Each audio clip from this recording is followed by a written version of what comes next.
अल्हम्दुलिल्लाहि रब्बिल आलमीन वस्सलातु वस्सलामु अला सय्यिदिना रसूलिल्लाहि ख़ातमिन नबिय्यीन ला नबिय्य बअदहु व अला आलिहि व सहबिहि व मन तबिअहुम बि इहसानिन इला यौमिद्दीन व बाद। अल्लाह रब्बुल इज़्ज़त के फ़ज़ल व करम से, उसकी तौफ़ीक़ ख़ास से हुज़ूर नबी करीम सल्लल्लाहु अलैहि व आलिहि वसल्लम की ज़ात मुबारका के तवस्सुल जलीला से आज हलाक़ात तफ़सीर का तीसरा लेक्चर है, जिसके अंदर हम बिस्मिल्लाहिर्रहमानिर्रहीम के बारे में कुछ गुफ्तगू करेंगे।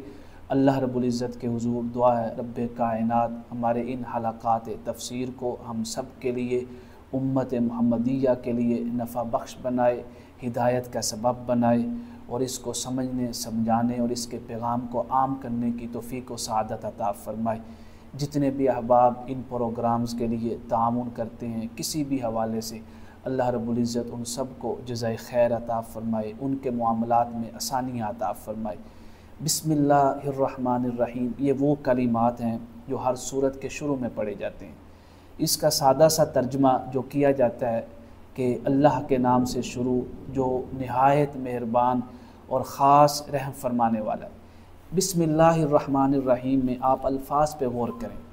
इसके अंदर बा का लफ्ज़ है, इस्म का लफ्ज़ है, अल्लाह का इस्म है, रहमान है, रहीम है। बा का माना हमने आऊज़ु बिल्लाहि मिनश्शैतानिर्रजीम में भी वाज़ेह किया था।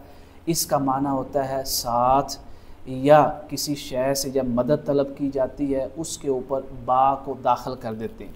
जिस इसम के ऊपर बा आता है उसके इसम के ऊपर क्या है, फिर वो ज़ेर आएगी। जैसे बिस्मिल्लाह इसम के ऊपर ज़ेर है। दूसरा इसके अंदर जो कलीमा है वो इस्म है, जिसका माना होता है नाम, जिसकी जमा अस्मा आता है। कुरान पाक में कसीर जगहों पे अस्मा का कलीमा आया है। जैसे हम अक्सर बोलते हैं अस्माए इलाहिया या अस्माए मुहम्मदिया सल्लल्लाहु अलैहि वालैहि वसल्लम। उसके बाद कलीमा है अल्लाह। ये अल्लाह रब्बुल इज़्ज़त का ज़ाती नाम है, जिसके अंदर तमाम सिफ़ात और तमाम कमालात जो हैं ये इसका इहाता करता है। इसके बाद अल्लाह रब्बुल इज़्ज़त की दो सिफ़ात का ज़िक्र है, एक सिफ़त रहमान है और एक सिफ़त रहीम है। दोनों के अंदर फ़र्क है। दोनों का उमूमी तौर पे माना रहमत ही बनता है, ये रहमत ही से मुश्तक़ है, लेकिन फ़र्क है क्योंकि दोनों जब इसमें सिफ़ात हैं अलग अलग बयान हुई हैं तो माना भी क्या होगा, अलग अलग होगा। रहमान जो है इसके बारे में ये माना बयान किया जाता है वुसअत रहमत, उमूम रहमत, यानी रहमान की सिफ़त के तहत अल्लाह ताला काफ़रों पर भी रहमत फरमाता है और मोमिनों पर भी रहमत फरमाता है। काफ़रों पर रहमत से क्या मुराद है, इस दुनिया के अंदर अल्लाह ताला ने उनको ज़िंदगी के सारे वसाइल अता किए हुए हैं, उनको अल्लाह ताला रिज़्क़ अता फरमा रहा है, ज़िंदा रहने के लिए बुनियादी ज़रूरियात की चीज़ें मुहैया कर रहा है। इस माने में जो है काफ़रों के ऊपर जो रहमत अल्लाह ताला की वो मुराद ली जाती है। तो ये रहमान जो सिफ़त है इसके तहत बयान की जाए। इसी तरह सूरह बनी इसराइल में जब अल्लाह रब्बुल इज़्ज़त ने काफ़रों के जवाब में हुज़ूर नबी करीम अलैहिस्सलाम से फ़रमाया कि आप इनसे कह दें कि अल्लाह ताला को पुकारना हो, चाहे अल्लाह कहकर पुकारें चाहे रहमान कहकर पुकारें। यानी काफ़रों के जवाब में अल्लाह ताला ने वहाँ पे जो सिफ़त का जो ज़िक्र किया वो रहमान सिफ़त है। फरमाया क़ुल उदउल्लाह अव उदउर रहमान, अपने रब को पुकारो चाहे अल्लाह के इसमें मुबारक से चाहे रहमान की सिफ़त कहकर पुकारो। इस वजह से रहमत का माना उमूम में रहमत लिया जाता है रहमान का, और वुसअत रहमत लिया जाता है। इसी वजह से हम कहते हैं ना कि बहुत ज़्यादा रहम फरमाने वाला, निहायत रहम फरमाने वाला, तो ये रहमान की सिफ़त का ये माना है। रहीम जो है इसका हम माना करते हैं ख़ास रहम फरमाने वाला। इसके अंदर कमाल रहमत भी है, इत्माम रहमत भी है और खुसूस रहमत भी है। क्योंकि रहीम जब हम कुरान पाक का मुताला करते हैं तो रहीम की जो सिफ़त है ख़ास तौर पे अल्लाह ताला ने मोमिनों के साथ ज़िक्र फरमाया। जैसे सूरह अहज़ाब है उसकी आयत नंबर 43 नंबर आयत है। फरमाया वकाना बिलमुमिनीना रहीमा, अल्लाह ताला मोमिनों के लिए ख़ास रहम फरमाने वाला। ये ख़ास रहमत से क्या मुराद है, मतलब ये है कि मोमिनों पर अल्लाह ताला इस दुनिया में भी रहमत फरमाता है और आखरत में उनको जन्नत में दाखिल करके हिसाब व किताब में आसानियाँ करके मैदान हशर की सख्तियों में कमी करके या तकालीफ न देकर और हौज़ कौसर पे हुज़ूर नबी करीम अलैहिस्सलाम के दस्ते मुबारक से जाम पिलाकर, ये जितनी रहमतें आखरत में हो रही हैं, मैदान हशर में हो रही हैं, ये सारी की सारी किसके लिए हैं? मोमिनों के लिए हैं। तो अल्लाह ताला ने मोमिनों के साथ जब भी रहमत का जिक्र फरमाया, उमूमन और अक्सर तौर पे रहीम जो सिफ़त है उसका तज़किरा फरमाया। इस वजह से रहीम सिफ़त मोमिनों के साथ ख़ास है और रहमान जो अल्लाह ताला की सिफ़त है ये मोमिनों के लिए भी है और काफ़िरों के लिए भी है। दूसरा फ़र्क ये है कि रहमान जो है ये अल्लाह ताला के साथ ख़ास है, आप किसी और के लिए रहमान का लफ्ज़ नहीं बोलते। लेकिन रहीम जो है ये आप अल्लाह ताला के लिए भी बोलते हैं और अल्लाह ताला के अलावा किसी और के लिए भी बोलते हैं। आप कह देते हैं फ़लाँ बड़ा रहीम है। जैसे सूरह तौबा की सेकंड लास्ट आयत में अल्लाह ताला ने हुज़ूर नबी करीम अलैहिस्सलाम के लिए यही सिफ़त जो है बयान फरमाया वो अपनी उम्मत के लिए रऊफ़ भी हैं और रहीम भी हैं। दूसरा ये फ़र्क है। उसके बाद दूसरा पॉइंट जो इसमें आता है कि बिस्मिल्लाहिर्रहमानिर्रहीम कहाँ पढ़नी चाहिए और कहाँ नहीं पढ़नी चाहिए। एक उसूल याद कर लें, हर वो जायज़ काम यानी हर वो काम जो शरीयत के अंदर जायज़ है उसके शुरू में बिस्मिल्लाहिर्रहमानिर्रहीम पढ़ना जायज़ है, बाइसे बरकत है, बाइसे रहमत है। और हर वो काम जो शरीयत के अंदर नाजायज़ है, हराम है या मकरूह है उसके शुरू में बिस्मिल्लाहिर्रहमानिर्रहीम पढ़ना मना है।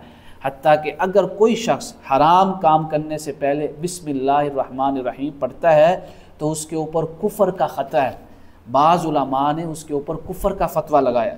तो हराम कामों के शुरू में बिस्मिल्लाहिर्रहमानिर्रहीम नहीं पढ़ा जाता है, हर जायज़ काम के शुरू में बिस्मिल्लाहिर्रहमानिर्रहीम पढ़ा जाएगा। अब रहा एक मसला कि नमाज के अंदर हम सूरह फातिहा के शुरू में बिस्मिल्लाह पढ़ते हैं, फिर सूरह फातिहा के साथ जो सूरत मिलाते हैं, क्या उसके शुरू में भी बिस्मिल्लाह पढ़नी चाहिए या नहीं पढ़नी चाहिए? मसला याद रखें, सूरह फातिहा के शुरू में बिस्मिल्लाहिर्रहमानिर्रहीम पढ़ना सुन्नत मुअक्कदा है, यानी हर हालत में पढ़नी चाहिए। अगर छूट जाए तो नमाज सही हो जाएगी, सजदा साफ करने की भी ज़रूरत नहीं है, लेकिन छोड़नी नहीं चाहिए, नहीं तो खिलाफ सुन्नत काम होगा। सूरह फातिहा के बाद जो हम सूरत मिलाते हैं उसके शुरू में बिस्मिल्लाहिर्रहमानिर्रहीम पढ़ना मुस्तहब है। तीसरा पॉइंट जो है हमारे पास कि चौथा पॉइंट, पहला पॉइंट हमने तर्जमे का बयान किया, दूसरा पॉइंट अल्फाज का बयान किया, तीसरा पॉइंट कहाँ पे बिस्मिल्लाहिर्रहमानिर्रहीम पढ़ी जाएगी और कहाँ नहीं पढ़ी जाएगी। अब है चौथा पॉइंट कि ये जो बिस्मिल्लाहिर्रहमानिर्रहीम है ये हर सूरत की आयत है, हर सूरत का हिस्सा है, क्या है? इसके बारे में तीन आरा उलमा के यहाँ पाई जाती हैं हदीस मुबारका की रोशनी में। पहली राय ये है कि बिस्मिल्लाहिर्रहमानिर्रहीम सिर्फ़ सूरह फातिहा का हिस्सा है, यानी सूरह फातिहा की आयत में से एक आयत बिस्मिल्लाहिर्रहमानिर्रहीम है। बाज़ उलमा की राय ये है कि बिस्मिल्लाहिर्रहमानिर्रहीम हर सूरत का हिस्सा, यानी हर सूरत की आयत है सिवाय सूरह तौबा के। बाज़ ने कहा नहीं, जो हमारी भी राय है कि बिस्मिल्लाहिर्रहमानिर्रहीम ये कुरान करीम की मुतलकन आयत है, हर सूरत का हिस्सा नहीं है और ना ही ये सूरह फातिहा की आयत में से कोई आयत है। तो लिहाजा अगर सूरह फातिहा के शुरू में किसी ने बिस्मिल्लाहिर्रहमानिर्रहीम नहीं पढ़ी तो उसने सूरह फातिहा मुकम्मल तिलावत कर ली, उसका मतलब ये नहीं है कि उस सूरह फातिहा की एक आयत रह गई है। इसके बाद जो अगला पॉइंट है 5 नंबर कि ये जो सूरतों के शुरू में बिस्मिल्लाह है ये किसने लिखवाई? हमने पहले दर्स में भी वाज़े किया था कि हर सूरत के शुरू में बिस्मिल्लाहिर्रहमानिर्रहीम हुज़ूर नबी करीम अलैहिस्सलाम ने ख़ुद लिखवाई है। हत्ता कि हज़रत अब्दुल्लाह इब्न अब्बास और दीगर हदीस मुबारका की रिवायात में है कि बिस्मिल्लाहिर्रहमानिर्रहीम नाज़िल ही इसलिए हुई कि हर सूरत के दरमियान में जो फ़र्क है वो वाज़े हो जाए कि यहाँ पे एक सूरत ख़त्म हो रही है और दूसरी सूरत का आगाज़ हो रहा है। तो लिहाजा जब सूरतों के दरमियान फ़र्क करने के लिए बिस्मिल्लाहिर्रहमानिर्रहीम नाज़िल हुई तो हर सूरत के शुरू में सिवाय सूरह तौबा के बिस्मिल्लाहिर्रहमानिर्रहीम हुज़ूर नबी करीम अलैहिस्सलाम ने ख़ुद लिखवाई है। एक मसला याद रखें, बाज़ अहबाब के यहाँ गलत फहमी पाई जाती है कि सूरह तौबा के शुरू में बिस्मिल्लाह नहीं पढ़ी जाती। एक मसला क्लियर कर लें, ये सोच क्लियर कर लें, गलत फहमी दूर कर लें। अगर आपने तिलावत का आगाज़ सूरह तौबा से किया है तो फिर आप आऊज़ु बिल्लाहि मिनश शैतानिर रजीम पढ़ के बिस्मिल्लाहिर रहमानिर रहीम पढ़ के फिर तिलावत का आगाज़ करेंगे। इसी तरह अगर आपने सूरह तौबा के किसी दरमियाने हिस्से से तिलावत का आगाज़ किया है तब भी आप आऊज़ु बिल्लाहि मिनश शैतानिर रजीम पढ़ेंगे और बिस्मिल्लाहिर रहमानिर रहीम पढ़ेंगे। लेकिन अगर आप मुसलसल तिलावत करते आ रहे हैं, आपने पहले सूरह अनफ़ाल की तिलावत की या सूरह अनफ़ाल की आखिरी आयात की तिलावत की, फिर आगे आपने सूरह तौबा शुरू करनी है, तो उस सूरत में आप बिस्मिल्लाहिर रहमानिर रहीम नहीं पढ़ेंगे। ये एक सूरत है जिसमें आप सूरह तौबा से पहले बिस्मिल्लाहिर रहमानिर रहीम नहीं पढ़ते हैं। ये उस रिवायत की बुनियाद पे है जो हमने पहले हिस्से में वाज़े की थी कि दो आरा पाई जाती हैं। एक राय ये बयान की थी कि सूरह तौबा के शुरू में बिस्मिल्लाहिर रहमानिर रहीम इसलिए नहीं लिखी गई कि आका करीम अलैहिस्सलातु वस्सलाम ने वाज़े नहीं फरमाया था कि क्या ये सूरह तौबा सूरह अनफ़ाल से अलग है या ये एक ही हिस्सा है। जब वाज़े नहीं फरमाया तो इसलिए सहाबा किराम रिदवानुल्लाहि ताला अलैहिम अजमाइन ने जब कुरान पाक को जमा फरमाया तो सूरह तौबा के शुरू में बिस्मिल्लाह नहीं लिखी थी। इसके बाद जो अगला पॉइंट है 6 नंबर पॉइंट, जब हम बिस्मिल्लाह पढ़ते हैं ना, इस पे आप गौर करें। हम रस्मी तौर पे तिलावत अक्सर करते हैं, रस्मी तौर पे तिलावत नहीं करनी चाहिए, रस्मी तौर पे कोई वजीफ़ा नहीं करना चाहिए, बल्कि उस तिलावत और उस वजीफ़े का मकसद समझना चाहिए। सवाल ये है कि हर जायज़ काम के शुरू में बाइस रहमत और बाइस बरकत के लिए हम बिस्मिल्लाहिर रहमानिर रहीम क्यों पढ़ते हैं? इस वजह से कि इसके अंदर 4 चीज़ों की तरफ इशारा है। नंबर 1 तयम्मुन यानी बरकत के हुसूल के लिए। नंबर 2 जब हम बिस्मिल्लाहिर रहमानिर रहीम पढ़ते हैं तो ये हमें बताती है कि जहन के अंदर ये ख्याल पुख्ता कर लें मुराकबे का कि आप ये जो काम कर रहे हैं ये शरा की हुदूद के अंदर रहते हुए करना है। इस काम जायज़ काम के अंदर कोई भी गैर शरी काम उसकी मिलावट नहीं होनी चाहिए, यानी मुराकबा होना चाहिए कि हम जो काम कर रहे हैं अल्लाह उसकी निगहबानी कर रहा है, अल्लाह हमें देख रहा है, निगरानी कर रहा है। तो जायज़ काम में किसी भी किस्म के बातिल काम की, नाजायज़ काम की और हराम काम की मिलावट नहीं होनी चाहिए। ये माना है बिस्मिल्लाहिर रहमानिर रहीम पढ़ने का। तीसरा मुहासबा, जब आप बिस्मिल्लाह पढ़ते हैं तो ये आपको बताती है कि आपने कोई भी जायज़ काम किया है तो किसके नाम से शुरू किया है? अल्लाह के नाम से। आप किसी भी मसलन आप अपने वालिद का नाम लेके कोई काम करवाते हैं या भाई का नाम लेके कोई काम, आप पूरी कोशिश करते हैं या मेरे वालिद की कोई बेइज्जती ना कर दे, मेरे वालिद के बारे में कोई बात ना कर दे, मेरे भाई के बारे में कोई बात ना कर दे, मैं उनका नाम लेके काम कर रहा हूँ तो मैं सारे काम सही करूँ। अगर मैंने कोई गलत काम कर दिया तो लोग मेरे वालिद को बुरा बाला कहेंगे, लोग मेरे भाई को बुरा बाला कहेंगे, यानी उनके ऊपर कोई आँच ना आए, कोई हरफ ना आए। तो बिस्मिल्लाह में हम अल्लाह का नाम ले रहे हैं, अपने रब का नाम ले रहे हैं, अपने खालिक का नाम ले रहे हैं। तो हम अपने भाई के नाम पे या वालिद के नाम पे कोई काम शुरू करते हैं तो उनके ऊपर कोई आँच नहीं आने देते हैं। तो जब कोई काम अल्लाह के नाम से शुरू करते हैं तो ये बिस्मिल्लाह हमें ये सिखा रही है कि ये काम तूने अल्लाह का नाम लेके शुरू किया है तो कोई भी काम ऐसा ना करना कि जो अल्लाह ताला की शान के खिलाफ हो, जो अल्लाह ताला की अज़मत के ख़िलाफ़ हो। हर काम शरी हुदूद के अंदर रह के करना कि कोई भी शख्स आपका काम देखे कि यार वाकई इसने जो बिस्मिल्लाह पढ़ी है ना उसके ऊपर अमल करके दिखाया। यानी आपकी सीरत और आपके किरदार और आपके आमाल से, करने से, आपके कैरेक्टर से अल्लाह की अज़मत का ज़हूर हो, अल्लाह की इज़्ज़त का ज़हूर हो, अल्लाह के जाहो जलाल का ज़हूर हो, अल्लाह के अदब व एहतराम का ज़हूर हो। ये माना है कि मुहासबा करके आप अल्लाह के नाम से शुरू कर रहे हैं, फिर इस बिस्मिल्लाह की इज़्ज़त भी रखें, इस बिस्मिल्लाह की लाज भी रखें। आपकी सीरत और किरदार में हर तरह से तहारत और पाकीज़गी नज़र आनी चाहिए। इसके बाद क्या है? तरहुब। चौथा जो दर्स बिस्मिल्लाहिर्रहमानिर्रहीम देते, हमने अमली तौर पे बिस्मिल्लाह पढ़नी है। रस्मी हम तो रस्मी तौर पे पढ़ते हैं, कोई भी काम बिस्मिल्लाहिर्रहमान बगैर सोचे समझे पढ़ देते हैं। ये 4 चीज़ों का दर्स देती है बिस्मिल्लाह। जिसने इन 4 चीज़ों का ख्याल रखा उसी ने हकीकतन बिस्मिल्लाहिर्रहमानिर्रहीम। अगर किसी ने इन 4 चीज़ों का ख्याल नहीं रखा उसने रस्मन बिस्मिल्लाह पढ़ दी, उसको बिस्मिल्लाह से जो बरकत हासिल होनी थी, जो रहमत हासिल होनी थी, जो कामयाबी हासिल होनी थी, अल्लाह उससे मारूम कर देगा। चौथा दर्स बिस्मिल्लाह में ये देती है तरहुम का।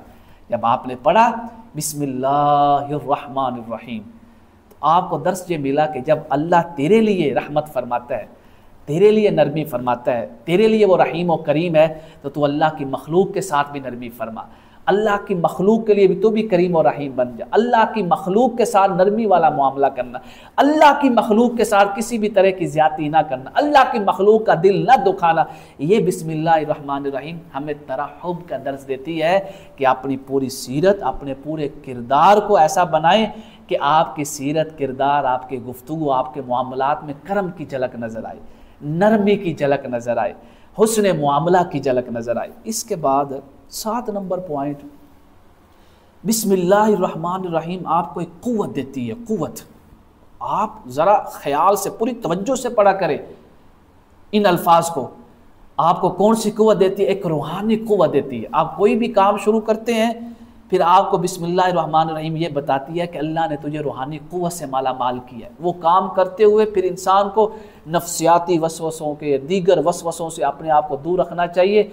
जब आपने बिस्मिल्लाहिर्रहमानिर्रहीम पढ़ दी है, इसका मतलब ये है आपने वो काम अल्लाह ताला के सुपर्द कर दिया है। इससे एक रूहानी कुव्वत मिलती है। और जैसे हमने कहा आऊज़ु बिल्लाहि मिनश्शैतानिर्रजीम से क्या दर्स मिलता है? आजिज़ी और इंकिसारी का, बेबसी का, लाचारी का, कि हमारी कोई औकात नहीं है अपने रब के सामने। सारी इज़्ज़तें, सारी शानें, सारी ताकतें, सारी कुव्वतें किसके लिए हैं? अल्लाह के लिए। ये कौन सी शायद दरस देती है, कौन से कलिमात दरस देते हैं? आऊज़ु बिल्लाहि मिनश्शैतानिर्रजीम। और बिस्मिल्लाहिर्रहमानिर्रहीम ये दरस देती है कि तूने ये कलिमात पढ़े हैं, अल्लाह ताला ने तुझे रूहानी कुव्वत से माला माल फरमाया। रूहानी कुव्वत का मरकज़ अल्लाह ताला की बारगाह है बावसीला मुस्तफ़ा करीम सल्लल्लाहु अलैहि वसल्लम। उसके बाद अगला पॉइंट है, कोई भी शख्स जब नमाज तरावी में मुकम्मल कुरान करीम पढ़ता है या नमाज के अंदर, नवाफल के अंदर कुरान करीम मुकम्मल तिलावत करता है, तो कम से कम एक दफ़ा बिस्मिल्लाहिर्रहमानिर्रहीम ऊंची आवाज़ से किसी सूरत के शुरू में पढ़ लेनी चाहिए। ये उन लोगों की राय है जो कहते हैं कि बिस्मिल्लाहिर्रहमानिर्रहीम हर सूरत का हिस्सा तो नहीं है, लेकिन कुरान पाक की एक मुस्तकिल आयत है। तो वो कहते हैं जब आप एक दफ़ा ऊंची आवाज़ से पढ़ेंगे ना, तो इससे क्या होगा, जो बाकी आराम जिन्होंने कहा कि हर सूरत के शुरू में बिस्मिल्लाहिर्रहमानिर्रहीम जो पढ़ी जाती है वो सूरत की आयत है या सूरह फातिहा का हिस्सा है, तो उनकी इन राय के ऊपर भी अमल हो जाएगा। इसको कहते हैं इख्तिलाफ रहमत, यानी इख्तिलाफ जो है वो रहमत है। आप ऐसी शय के ऊपर अमल करें जिसके ऊपर सारे उलमा की आरा के ऊपर क्या हो जाए, अमल हो जाए, अगर मुमकिन हो। यानी ये जो राय है जिस बात का दर्स देती है कि उम्मत के दरमियान जितना मुमकिन हो सके इत्तिफाक, इत्तिहाद और वहदत की फ़िज़ा को कायम रखें। उसके बाद जो है आप बिस्मिल्लाह को पढ़ें। मैं पढ़ता हूँ, सुबहान अल्लाह, बिस्मिल्लाहिर्रहमानिर्रहीम। देखिए सारे कलिमात के आखिर में क्या है, ज़ेर आ रही है, बिस्मिल्लाहिर्रहमानिर्रहीम। अब आप पहले दर्स पे गौर करें। हमने कहा था कुरान पाक को समझने के लिए इन चीज़ों की ज़रूरत है। उसमें हमने ये भी कहा था अगर कुरान पाक की आयात को समझना है, उसके अल्फाज पे गौर करना होगा, उसके रवाबत पे गौर करना होगा, उसके आगे पीछे जो आयात है उन पे गौर करना होगा, और उसके जो सीगा जात हैं, सेंटेंस है, उन पे गौर करना, और उनकी हरकात पे, ज़बर ज़ेर पेश पे भी गौर करना होगा कि वहाँ ज़बर है तो उसके अंदर किस बात की तरफ इशारा। अब देखें बिस्मिल्लाहिर्रहमानिर्रहीम में कसरा है ना, यानी ज़ेर है, आवाज़ झुक रही है, आवाज़ में झुकाव है, होंठ भी क्या है, झुक रहे हैं। बिस्मिल्लाहिर्रहमानिर्रहीम, तो ये हरकात हमें इस बात का दरस दे रही हैं कि जिस तरह बिस्मिल्लाह पढ़ने में तेरी आवाज़ में झुकाव है, तेरे होंठों पे झुकाव हो रहा है, इसी तरह जब तू मुआशरे में चले फिरे तो तेरी सीरत और किरदार में भी ये झुकाव नज़र आना चाहिए, जो आजिज़ी और इनकिसारी का झुकाव हो। तेरी सीरत और किरदार में, आमाल में, मुआमलात में गुरूर और तकब्बुर नज़र नहीं आना चाहिए। आप देखें ये हरकात कितना बड़ा दरस दे रही हैं ज़बर ज़ेर पेश की कि बिस्मिल्लाहिर्रहमानिर्रहीम, झुकाओ, आजिज़ी और इनकिसारी का दरस दे रही है। आखिरी पॉइंट नंबर 10, मकसद क्या है बिस्मिल्लाहिर्रहमानिर्रहीम का मकसद? इसका सबसे बड़ा मकसद ये है कि इंसान के अंदर रहमत व करम और रहम व करम और अच्छे मुआमला और झुकाव और आजिज़ी और इनकिसारी की झलक दिखाई देनी चाहिए। ये बिस्मिल्लाहिर्रहमानिर्रहीम का मकसद है। इसी तरह बिस्मिल्लाह का एक और भी नाम है, हम इसको तस्मिया भी कहते हैं। जब तस्मिया बोला जाए तो क्या कहते हैं, बिस्मिल्लाह तस्मिया पढ़ें, तो मतलब क्या है, बिस्मिल्लाहिर्रहमानिर्रहीम पढ़ें। इसका एक और भी नाम है बसमला। जब कोई आपसे कहे कि बसमला पढ़ें तो मतलब क्या है, बिस्मिल्लाहिर्रहमानिर्रहीम पढ़ें। अल्लाह रब्बुल इज़्ज़त के हुज़ूर दुआ है, रब्बे कायनात हमारे इस दर्स को मेरे लिए भी, आपके लिए भी, तमाम सामिईन, नाज़रीन और हाज़रीन के लिए भी नफ़ा बख्श बनाए, हिदायत के ऊपर इस्तिकामत का सबब बनाए और ख़ात्मा बिल ईमान का ज़रिया बनाए और हुज़ूर नबी करीम सल्लल्लाहु अलैहि वसल्लम के मुबारक दीदार नसीब होने का सबब बनाए, आपकी शफ़ाअत कुबरा नसीब होने का सबब बनाए। आखिर में फिर दुआ है, जो भी अब आप ताउन करते हैं, इस पैगाम को आगे शेयर करते हैं, किसी भी किस्म का ताउन हमारे साथ करते हैं, अल्लाह ताला सबको जज़ाए खैर अता फ़रमाए, सबको सेहत व तंदुरुस्ती वाली ज़िंदगी अता फ़रमाए रखे, सबके मामलात में आसानी अता फ़रमाए, खैर व अफ़ियत अता फ़रमाए। वमा तौफ़ीक़ी इल्ला बिल्लाह।